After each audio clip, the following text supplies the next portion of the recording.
cherish all the time you spend, you tuned in to. It's time again to cherish all the time you spend, you tuned in to. It's the #1 podcast. The topics of discussion when we broadcast.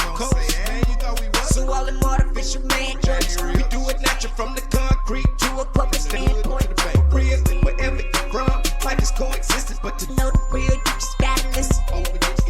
Wherever you're from, life is What's up, everybody, and welcome to the 52 Scott Podcast for another episode of Black Friday. I'm your host, K Money, and in the building with me, my co-host, Freddie G, Slash, and Comedian 96. Collectively, we are the Mind of Men.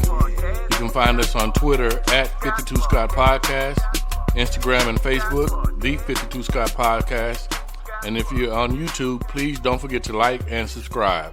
Welcome back to another Black Friday episode. Today, I thought we'd talk about selling out. When we start working and establish ourselves and find whatever career we choose, we're working to strive for better things, whether it be moving into a better place, driving a better car, or buying better clothes, a lot of material things, but you want the finer things in life. And sometimes in obtaining those things, you have folks that question whether or not you're selling out because they're feeling or thinking that maybe you think that you're better than they are because of your successes. Mm-hmm. And I'm just wondering, because you've worked hard, and not necessarily worked hard, because sometimes some people are financially blessed through inheritance or other means, right? But it puts them in a much better situation than what they were in previously, right? Yeah, which causes you to move a different way, right?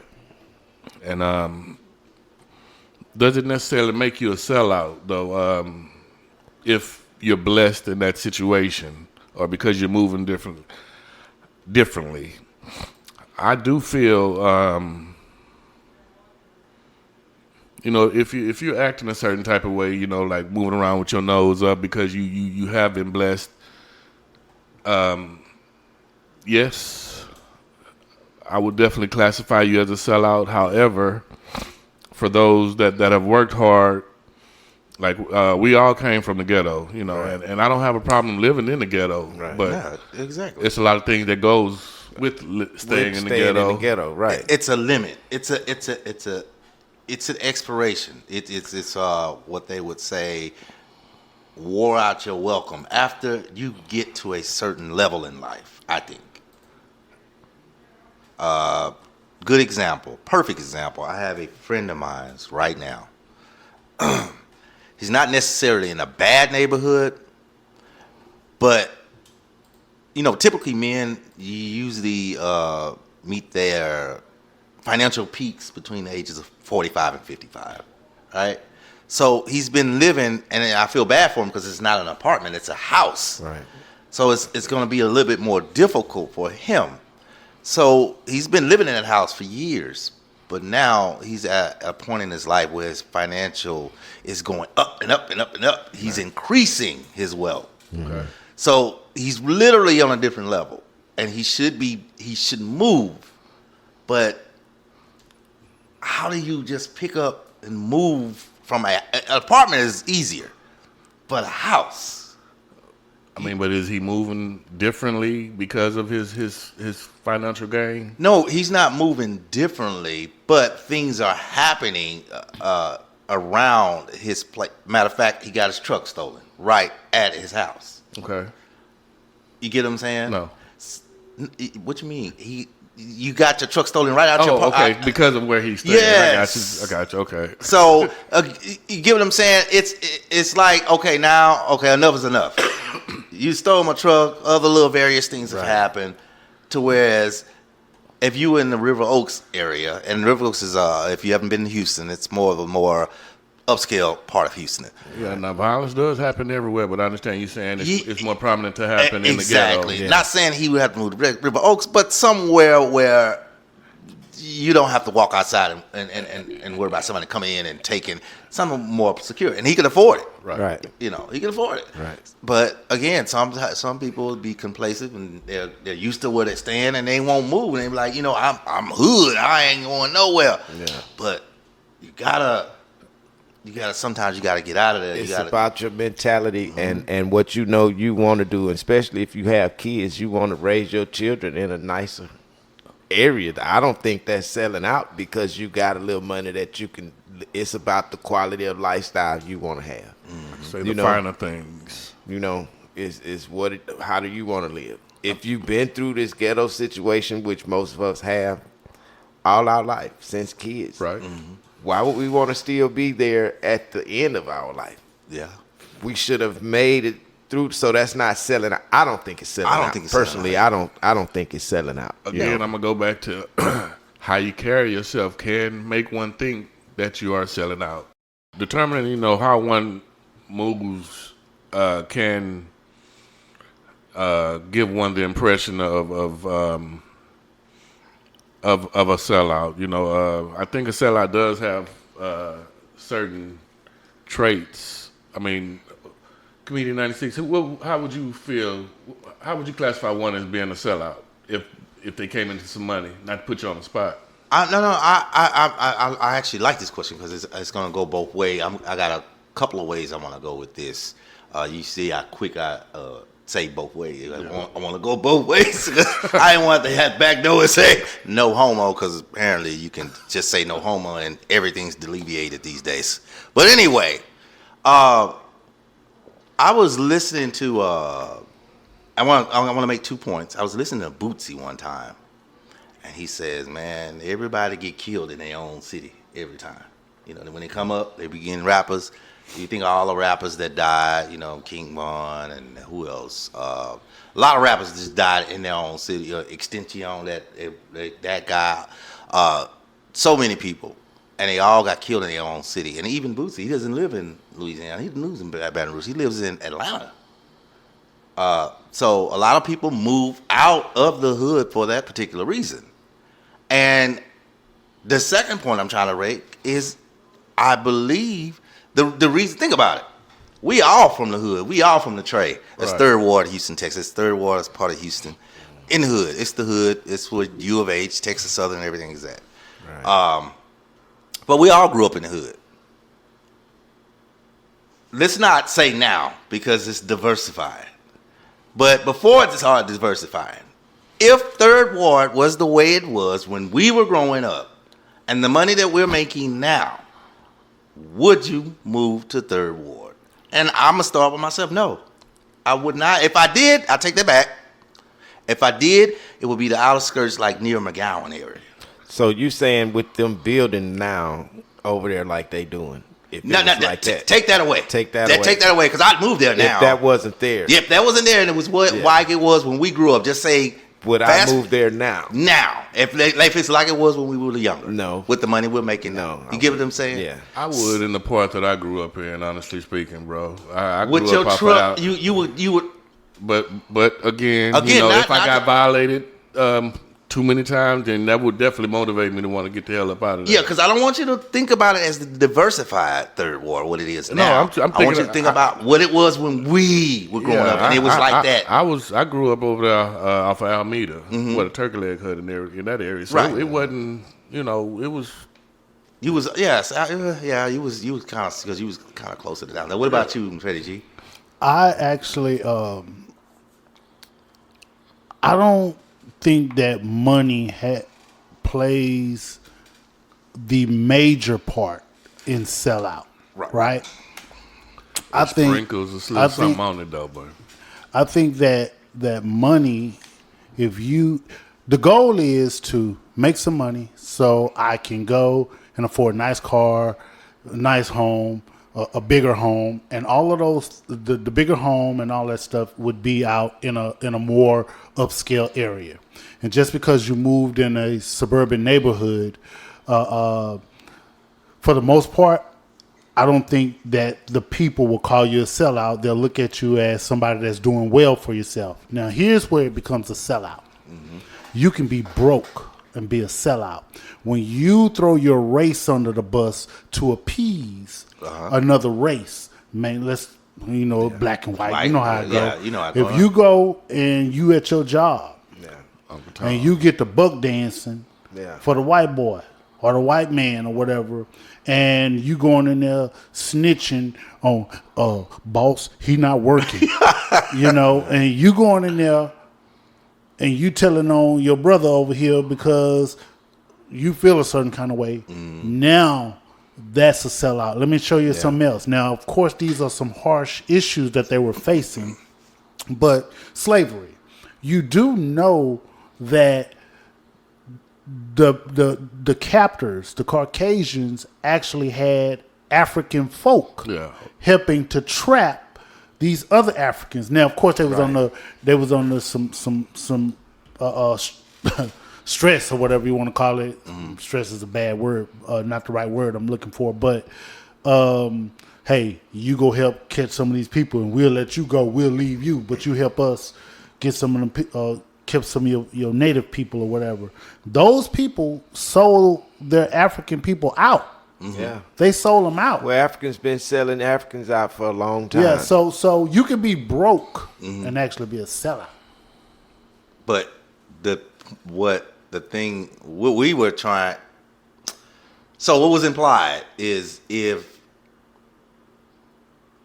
I start making money and then I move out, would I be a sellout? So I answered that. No, but listen, look at this. Look at what I'm trying to say. Imagine you say you'll stay in the hood. So did you answer yes? I didn't say I'll stay in the hood. You'll stay. You'll move. I answered. I said that ultimately, I know, but the question you want to move to get better, to have better. Right. I don't think that people. But will the say question you're a was, sellout. if you with the money you're making now, that's the question. Would you stay in the hood? Not the diversified third ward, but the old third ward. No. With the money you're making, would you stay there now? No, I don't even live there now. I live in the suburbs. I know, exactly. So the point I'm trying to make is if we lived in third ward or a hood area where we grew up, no matter where your hood is from, wherever you are over the world, right, and you pull up in your driveway in a Lexus, a Benz, then you got on the side a Mustang Cobra, and then most of the people in the hood walking, everybody else got cars that's in the driveway that just been sitting there with the hood up, with that mechanic JoJo out there up under. Man, I think it's the alternator. I'm not quite sure, but I think it is. I'm gonna run on down the. But you got all this ball. Don't you think jealousy will eventually it factors in. Uprise? Like, it factors in. Yeah, what are you doing that we can't do? You know what I mean? Yeah, so of course it's there. That's my main concern. It's not that you're selling out, but it's like, man, I'm trying to protect my possessions at this point.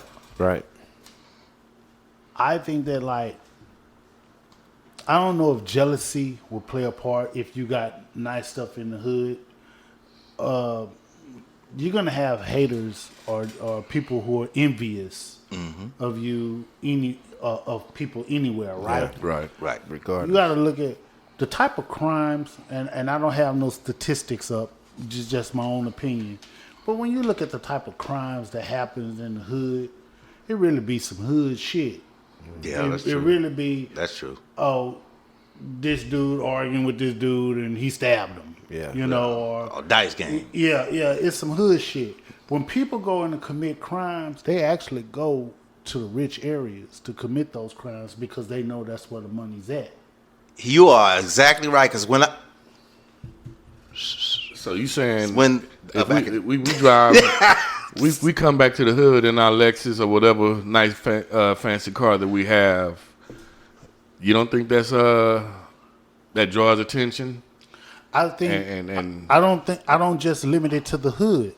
I get what you're saying. Yeah, a nice car is going to draw attention anywhere. You could be riding anywhere. And if somebody's got jacking on their mind, Yeah, Facts. they gonna follow you. Right. they coming. You go to the Galleria ain't in the hood, but all kinds of. Right. The Galleria is an upscale mall here in Houston. It's a lot of robberies But it's a happening lot over of there. robbers around that Facts. Galleria Yeah, area. sure is. So it's gonna attract attention, period. I don't just limit it to the hood to where, okay, if I move the hood and I got some nice stuff. Right. Nah, I mean, for the most part, I think that when it comes to the hood and you coming back to visit or whatever with nice stuff, I genuinely think that people look at you and be like, man, so and so he balling, or so and so he doing good, or so. It's more like that, and there may be some haters, meaning that not haters to want to do you harm, but haters that are envious. Yeah. And that they can't do nothing. So 'Cause I you don't think moved it's on. more so of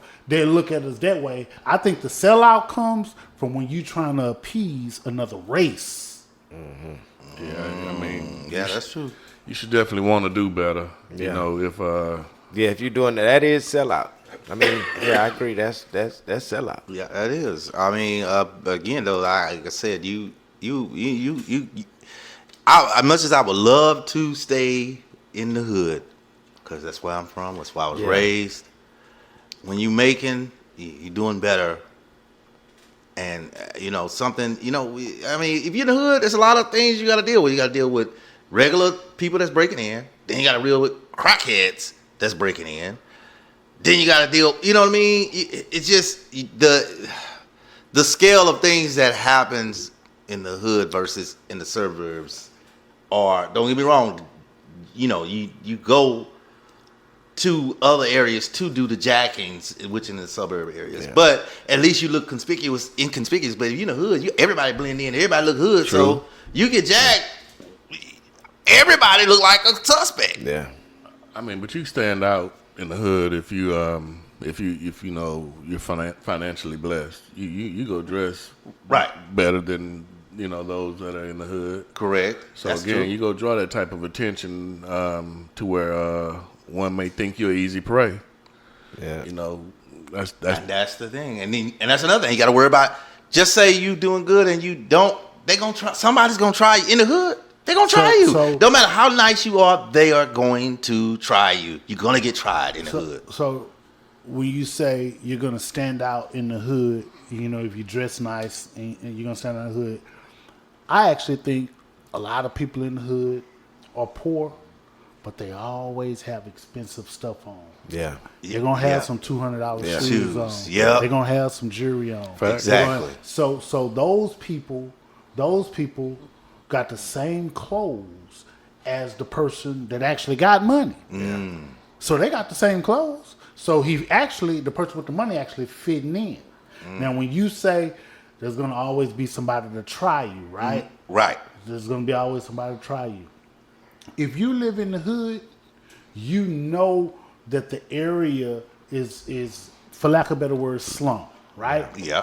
And so you're gonna always be on high alert when you go to an area that actually looks like it's run down. Right. That can be anywhere in the United States. You're gonna automatically be on high alert. So if you're Right. living in that area, you're gonna stay on high alert. Versus you're living in the suburbs, you're more apt to let your guards down because you feel safer. Safer. And that's why individuals would prefer to go to the suburbs to commit crimes. makes sense. I prefer to live in the hood. I would prefer, but I mean, I guess success equals get your ass out. I don't know. I wish it hadn't. No, it didn't have to here's be the that thing. way. Here's the thing. Yeah. Why do you work hard? Rhetorical. That's rhetorical. Why do you work hard? Why do you want the job that pays 6 figures? Why do you want to make sure that you got the latest shoes on? Why do you do all of that stuff? You do all of that stuff because you don't want to be in the conditions that you're currently in. Correct. Why do you want to get rid of your bucket to go get this nice car? Because you don't want to be in the conditions that you are currently in. wanna be So when you comfortable. do obtain the money, to go and purchase and do these things, of course you're gonna move somewhere because you've earned that right to do that. But your mentality, your character and your mentality shouldn't change as far as, when I say your mentality shouldn't change, as far as looking down on people who don't have. Exactly. You should be trying to help. It shouldn't. It should Now, be for those people who mentality change and they look down on people who don't have, those people are snooty. Now, snootiness and being a sellout can be a fine line, because now once you're snooty, then you associate yourself possibly with other races. And when you associate yourself possibly with other races, and then you may talk down on your race. On top of it. And that makes you a sellout. Exactly. Versus if you don't, if you looking at people and you ain't got nothing, you broke, you just now you're just snooty. You're not really a sellout. You're just old snooty ass dude or female. Good example. So I knew a girl once told me, I don't talk to people unless they have a bachelor's degree or better. What is that? Snooty or sellout? I'm gonna keep it a buck with you. What's that? I don't think it's a sellout, and I don't think it's a snooty. She has a preference, and if she's saying that, she better have a bachelor's degree or better. Right. She better have a bachelor's degree or better in order for that to even be legal. Because no.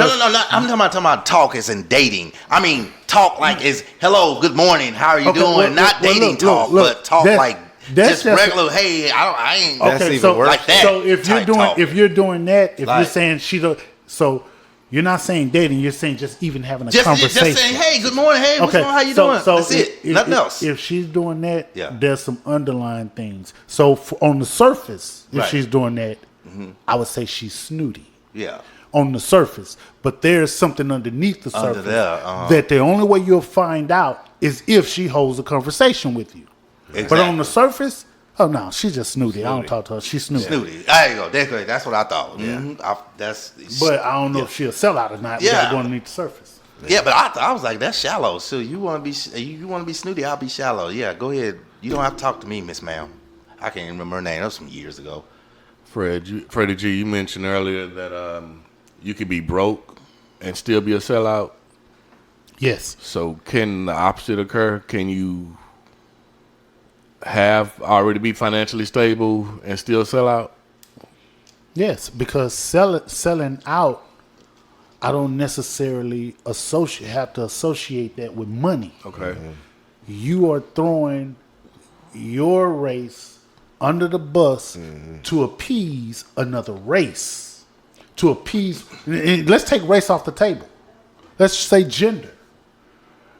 We would call that simping, right? If a male is in a room full of females and he is doing everything to make them feel like he's thinking a certain way, when really truthfully you're just doing that to get them to, oh yeah, you opening doors. I'm not saying that there's something wrong with opening doors, but you're doing all of this to appease them, right? Yeah. That's what we call simping. And simping, that means that you're going against your actual nature of who you are. Yeah. You're just doing that for them. Right. For the female. So what you've done, you've sold out. You've sold out to them. And it doesn't. We're not putting race to it. We're just putting gender. Yeah. You sold out to them because now you've switched from who you are. You've switched from who you are, and you talking bad about the male species over here, saying, okay, right? Well, yeah, all men are dogs. Well, not all men are dogs. Bad example. Well, let's say females having a group discussion, right? And they're saying, and somebody says, yeah, these men be cheating all the time. All of them cheat. Now, you know deep down inside, you don't feel like all men cheat. Yeah. And so what happens is, because you want to simp and get all the women on your side, all the men be cheating. I'm going to be honest, I cheat too. And you get to telling them, you get to saying all that stuff. Yeah. When deep down inside, you should have stood up and say, you know what? Yeah. I do agree that men do cheat. But you can't put that label on all men, because there are some good men out there, and men do not cheat. This is not a For Women Wednesday show, right? But just an example. Just an example, right? And so what you've done is you simped. which is a form of selling out to that gender. You sold the male gender out Right. to for the female gender. Yeah. But back to group of people and race and stuff. So I think that if you're selling out your race, Well, I understand. You said you wouldn't put finances in it in regards to selling out, but it's hard to admit that, you know, when your pocket is different, you move different. Right. You know, but you doesn't necessarily mean that everybody has to sell out when they have a financial gain. Before we get up out of here, let me talk about black fact that you can't take back. The first lawyer, John Mercer Langston, was the first black man to become a lawyer when he passed the bar in Ohio in 1854. When he was elected to the post of town clerk in Brownham, Ohio, in 1855, Langston became one of the first African Americans ever elected to public office in America.